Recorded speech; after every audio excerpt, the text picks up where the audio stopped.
ഇഞ്ചിക്കറി ഇല്ലാതെ എന്താ ഓണാഘോഷം അല്ലേ? അപ്പോൾ തേങ്ങയൊക്കെ വറുത്തരച്ചൊരു ഇഞ്ചിക്കറി എങ്ങനെ ഉണ്ടാക്കുന്നതെന്നാണ് ഞാൻ കാണിച്ചു തരാൻ പോകുന്നത്. അതിന് ഞാൻ 200 ഗ്രാംസ് ഇഞ്ചി നല്ല ക്ലീൻ ചെയ്ത് വട്ടത്തിൽ അരിഞ്ഞെടുത്തിട്ടുണ്ട്.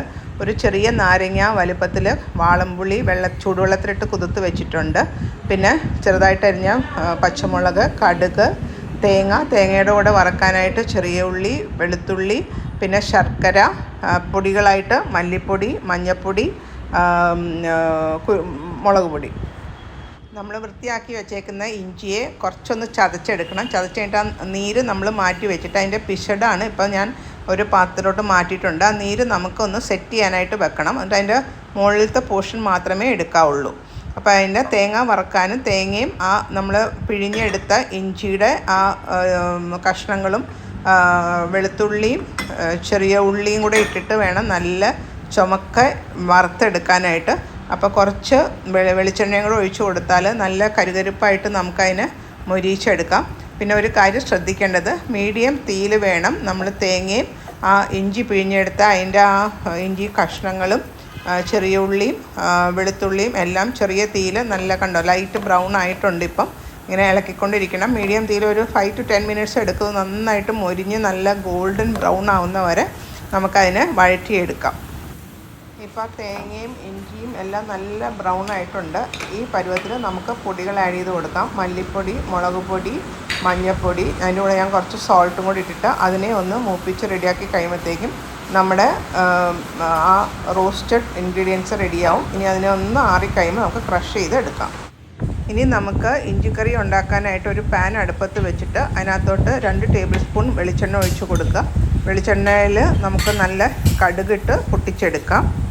കടുക് നന്നായിട്ട് പൊട്ടി വരുന്നുണ്ട്. അതിനകത്തോട്ട് ചെറുതായിട്ട് അരിഞ്ഞ ഒരു 10 പച്ചമുളക്, പിന്നെ അതിൻ്റെ കൂടെ തന്നെ കറിവേപ്പിലയും കൂടി ഇട്ടിട്ട് അതിനെ നല്ല ഗോൾഡൻ ബ്രൗൺ ആവുന്ന വരെ വറുത്ത് എടുക്കാം.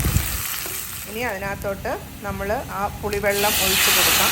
ചൂടുവെള്ളത്തിൽ കുതിർത്ത് വെച്ച് അരിച്ചെടുത്ത പുളിവെള്ളം ഒഴിച്ച് കൊടുത്തിട്ട് ആ പുളിവെള്ളത്തിൻ്റെ അകത്ത് കിടന്ന് അതൊന്ന് കുക്കാവണം. പുളിവെള്ളത്തിനൊരു കുക്കിംഗ് ടൈമുണ്ട്. 2-3 മിനിറ്റ്സ് അതിന് അങ്ങനെ സിമ്മർ ചെയ്ത് കുക്ക് ചെയ്ത് റെഡിയാക്കി എടുക്കണം. ഇപ്പോൾ പുളിവെള്ളമൊക്കെ കുക്കായി അതിനകത്തോട്ട് നമ്മൾ ആ മൂപ്പിച്ച തേങ്ങയും ഇഞ്ചിയും കൂട്ട് ഒന്ന് ക്രഷ് ചെയ്തിട്ട് നന്നായിട്ട് യോജിപ്പിക്കുക. മിക്സ് ചെയ്ത് യോജിപ്പിച്ച് കഴിയുമ്പോഴത്തേക്ക് അതൊന്നും ഇങ്ങനെ കുറുകി വരും. അപ്പോൾ നല്ലോണം എണ്ണ തെളിയുന്നവരെ അതിനെയും ഒരു 2 മിനിറ്റ്സ് ഇട്ട് സിമ്മറിലിട്ട് തിളപ്പിച്ച് റെഡിയാക്കി എടുക്കണം.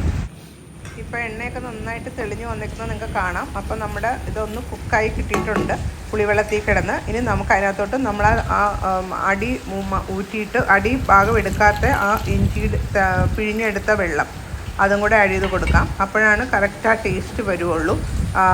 ഇഞ്ചിയുടെ ഫുൾ സത്ത് ആ ജ്യൂസിലുണ്ടല്ലോ, അതും കൂടെ ഇട്ടിട്ട് തിളപ്പിച്ച് പിന്നെയും അത് കുറുകുന്ന വരെ നമ്മൾ സിമ്മറിലിട്ട് ഒരു 2-3 മിനിറ്റും കൂടെ സിമ്മറിലിട്ട് തിളപ്പിച്ച് റെഡിയാക്കി എടുക്കണം. അപ്പോൾ നിങ്ങൾക്ക് കാണാം ഇപ്പോഴും വീണ്ടും എണ്ണയൊക്കെ തെളിഞ്ഞ് മുകളിൽ റെഡിയായി വന്നിട്ടുണ്ട്.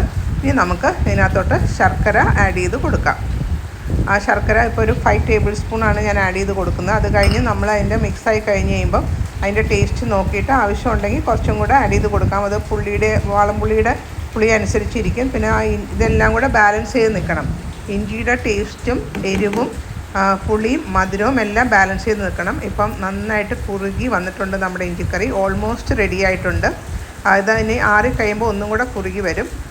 അപ്പോൾ നമുക്ക് ഇനി പതുക്കെ ഇതിനെ അടുപ്പ് ഓഫ് ചെയ്ത് അടുപ്പത്തുനിന്ന് എടുക്കാം. എന്നിട്ട് നമുക്കൊരു പാത്രത്തിൽ ഞാനിത് സെർവ് ചെയ്ത് കാണിച്ചു തരാം.